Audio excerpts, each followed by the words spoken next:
আচ্ছা, ইন্দোনেশিয়ার ম্যাপটা দেখলে কি মনে হয়? হাজার হাজার দ্বীপ, তাই না? সব যেন আলাদা আলাদা। কিন্তু এই সবগুলোকে এক করে একটা জাতি হিসেবে গড়ে তোলার স্বপ্ন দেখেছিলেন একজন মানুষ। চলুন আজ আমরা সেই স্বপ্নদ্রষ্টার কথাই শুনব। নাম তার সুকর্ণ, যিনি ঔপনিবেশিক শাসনের ছাই থেকে একটা গোটা জাতিকে জন্ম দিয়েছিলেন। প্রশ্নটা কিন্তু বেশ বড়। কিভাবে একজন মানুষ হাজার হাজার দ্বীপ, এত রকমের সংস্কৃতি, এত আলাদা আলাদা বিচারধারাকে এক সুতোয় গাঁথতে পারেন? এটা শুধু একটা প্রশ্ন না, এটাই ছিল সুকর্ণের জীবনের সবচেয়ে বড় চ্যালেঞ্জ। তো চলুন এই অসাধারণ যাত্রার আরও গভীরে গিয়ে উত্তরটা খোঁজার চেষ্টা করি। তো প্রথম পর্বে আমরা দেখব কিভাবে সুকর্ণের সেই ইউনিক রাজনৈতিক দর্শনটা তৈরি হল, যা আসলে ইন্দোনেশিয়ার ঐক্যের ভিত্তিটা স্থাপন করেছিল। দেখুন, সুকর্ণের চিন্তা জগৎটা ছিল কিন্তু দারুণ ইন্টারেস্টিং। তিনটে আলাদা স্রোত এসে যেন এক জায়গায় মিশেছিল। একদিকে জাভাতে জন্ম, তাই তিনি পেয়েছেন প্রাচ্যের আধ্যাত্মিকতা। আবার অন্যদিকে মডার্ন ওয়েস্টার্ন এডুকেশন তাকে দিয়েছে আধুনিকতার পাঠ। আর এর সাথে যোগ হয়েছিল ইসলামের গভীর মূল্যবোধ এবং মার্ক্সবাদের সামাজিক ন্যায়ের ধারণা। তিনি খুব তাড়াতাড়ি বুঝে গেছিলেন যে ডাচদের বিরুদ্ধে জিততে হলে এই তিনটে শক্তিকেই এক করতে হবে। তিনি এটাও বুঝেছিলেন এই লড়াইটা শুধু শহরের শিক্ষিত কিছু লোকের নয়, এই লড়াইটা আসলে সাধারণ কৃষক আর শ্রমিকের, যাদের ছাড়া স্বাধীনতার কোনো মানেই হয় না। তো এই আইডিয়াটাকে বাস্তবে রূপ দেওয়ার জন্য ১৯২৭ সালে তিনি বানালেন পিএনআই, মানে পার্টাই ন্যাশনাল ইন্দোনেশিয়া।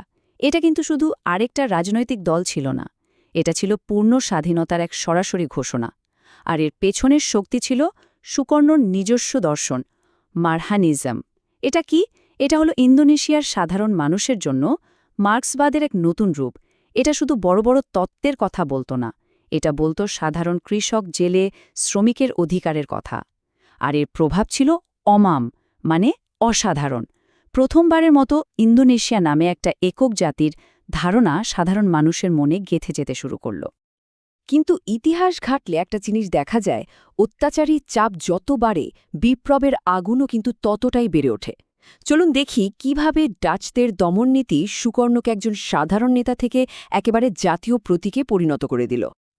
ডাচরা তো ভেবেছিল, আরে সুকর্ণকে জেলে পুরে দিলেই বা দ্বীপান্তরে পাঠালে তার গলাটা বন্ধ করে দেওয়া যাবে। কিন্তু হলো ঠিক তার উল্টোটা।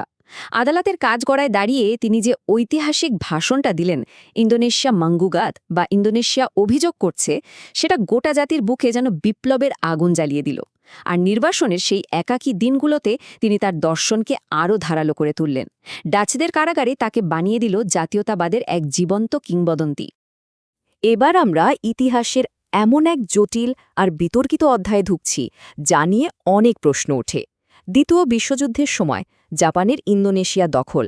একদিকে যেমন একটা কলোনিয়াল পাওয়ারের বদলে আরেকটা এলো, তেমনি অন্যদিকে এটা সুকর্ণের জন্য একটা নতুন সুযোগও তৈরি করে দিল। কিন্তু আসল প্রশ্নটা হলো, তিনি কি শত্রুর সাথে হাত মিলিয়েছিলেন? অনেকেই জাপানের সাথে সুকর্ণর কাজ করাটাকে সোজা কথায় সহযোগিতা বলে সমালোচনা করেন। কিন্তু সুকর্ণর কাছে এটা ছিল একটা গভীর রাজনৈতিক চাল, একটা স্ট্র্যাটেজি।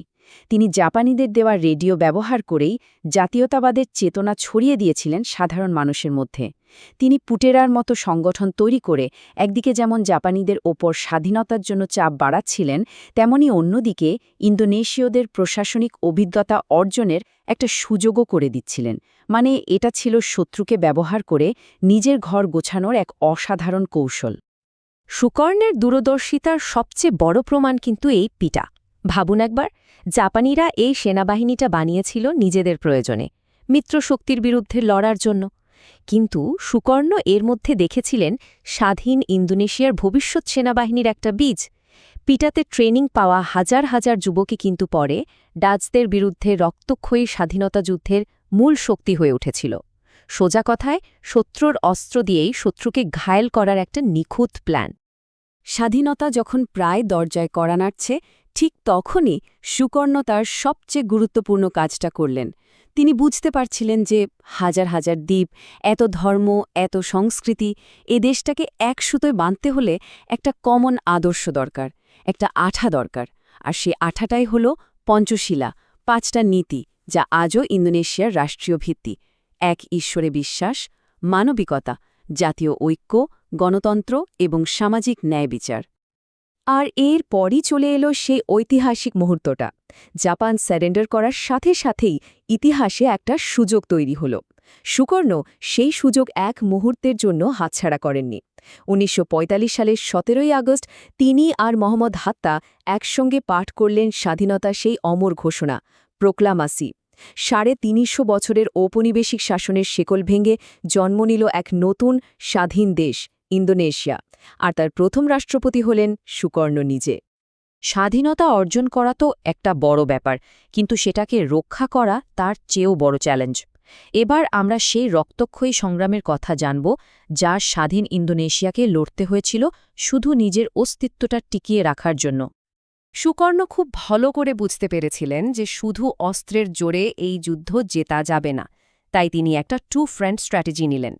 একদিকে দেশের মাটিতে চলবে গেরিলা যুদ্ধ, আর অন্যদিকে বিশ্বমঞ্চে শুরু হবে কঠিন কূটনৈতিক লড়াই। যখন ব্রিটিশদের সাহায্য নিয়ে ডাচরা আবার ফিরে এলো, তখন শুরু হলো এক অসম যুদ্ধ। ভাবুন একবার, একদিকে আধুনিক অস্ত্রে সজ্জিত কলোনিয়াল শক্তি আর অন্যদিকে সাধারণ মানুষ। এই কঠিন লড়াইয়ে সুকর্ণ ছিলেন অনুপ্রেরণার বাতিঘর। তার জ্বালাময়ী ভাষণে উদ্বুদ্ধ হয়ে প্রাক্তন পিটিএ সদস্য আর সাধারণ মানুষ ঝাঁপিয়ে পড়ল এক ভয়ঙ্কর গেরিলা যুদ্ধে। তার একটাই নির্দেশ ছিল, আত্মসমর্পণ করা চলবে না, শেষ রক্তবিন্দু দিয়ে লড়তে হবে। কিন্তু শুধু গেরিলা যুদ্ধ দিয়ে এই লড়াইটা জেতা সম্ভব ছিল না।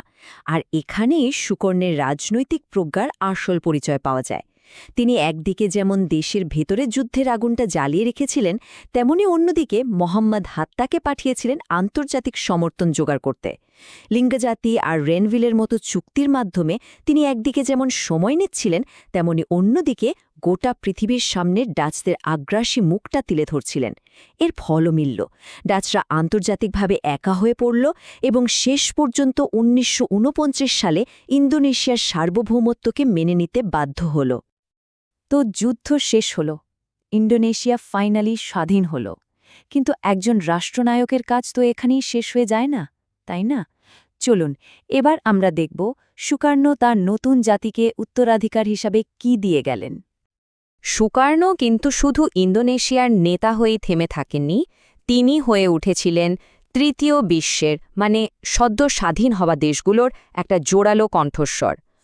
ভারতের প্রধানমন্ত্রী জওহরলাল নেহরুর সঙ্গে তার বন্ধুত্ব ছিল ঐতিহাসিক, আর তাদের দুজনের উদ্যোগেই ১৯৫৫ সালে বান্দুঙ্গে অনুষ্ঠিত হল এশিয়া আফ্রিকা সম্মেলন, যেখান থেকে জন্ম নিল জোট নিরপেক্ষ আন্দোলন বা নন অ্যালাইন্ড মুভমেন্ট। মানে স্নায়ু যুদ্ধের ওই সময়ে আমেরিকা বা সোভিয়েত ইউনিয়ন কারো দলেই না গিয়ে নিজেদের মতো করে চলার এক বিপ্লবী ভাবনা। কিন্তু তার শাসনকালের শেষের দিকটা অতটা মসৃণ ছিল না। রাজনৈতিক অস্থিরতা সামাল দিতে তিনি নির্দেশিত গণতন্ত্র বা গাইডেড ডেমোক্রেসি নামে এক নতুন সিস্টেম চালু করেন, যা আসলে একনায়কতন্ত্রের দিকেই ঝুঁকে পড়েছিল। তিনি দেশের শক্তিশালী সেনাবাহিনী আর কমিউনিস্ট পার্টির মধ্যে ব্যালেন্স রাখার একটা বিপজ্জনক খেলা শুরু করেন, যা দেশকে প্রায় গৃহযুদ্ধের দোরগোড়ায় নিয়ে যায়। আর এই পরিস্থিতির সুযোগ নিয়েই ১৯৬৬-৬৭ সাল নাগাদ এক সামরিক অভ্যুত্থানের মাধ্যমে তাকে ক্ষমতা থেকে সরিয়ে দেওয়া হয়। রাজনৈতিক পতন সত্ত্বেও আধুনিক ইন্দোনেশিয়ার স্থপতি হিসাবে তার অবদানকে অস্বীকার করার কোনো উপায় নেই। ভিন্নেকা তুঙ্গালিকা বা বৈচিত্র্যের মধ্যে ঐক্য, এই মন্ত্রকে তিনি বাস্তবে রূপ দিয়েছিলেন। ভাষা ইন্দোনেশিয়াকে রাষ্ট্রভাষা করে তিনি হাজার হাজার দ্বীপকে এক ভাষায় কথা বলতে শিখিয়েছিলেন। গণশিক্ষা আন্দোলনের মাধ্যমে তিনি দূর করেছিলেন নিরক্ষরতার অন্ধকার, আর পঞ্চশীলার মাধ্যমে তিনি একটা ধর্মনিরপেক্ষ এবং কল্যাণমূলক রাষ্ট্রের আদর্শ দিয়ে গেছেন, যা আজও ইন্দোনেশিয়াকে পথ দেখায়। আর ঠিক এই কারণে আজও ইন্দোনেশিয়ার মানুষ তাকে শুধু একজন প্রাক্তন রাষ্ট্রপতি হিসেবে মনে রাখে না, তারা তাকে ভালোবেসে ডাকে বুং কার্নো, যার মানে হল ভাই কার্নো। এই একটা নামই বুঝিয়ে দেয় তিনি শুধু শাসক ছিলেন না, তিনি ছিলেন এই বিশাল জাতির পিতা, তাদের পরিচয়ের স্রষ্টা, তাদের অভিভাবক। ইন্দোনেশিয়ার এই মহান স্থপতির জীবন আর সংগ্রামের কথা আপনাদের কেমন লাগলো সেটা আমাদের অবশ্যই জানান। যদি এই আলোচনা আপনাদের ভালো লেগে থাকে তাহলে আমাদের চ্যানেলটি সাবস্ক্রাইব করুন এবং এই পর্বটি শেয়ার করে অন্যদেরও বুং কার্নোকে জানার সুযোগ করে দিন। আমাদের সাথে থাকার জন্য অনেক ধন্যবাদ।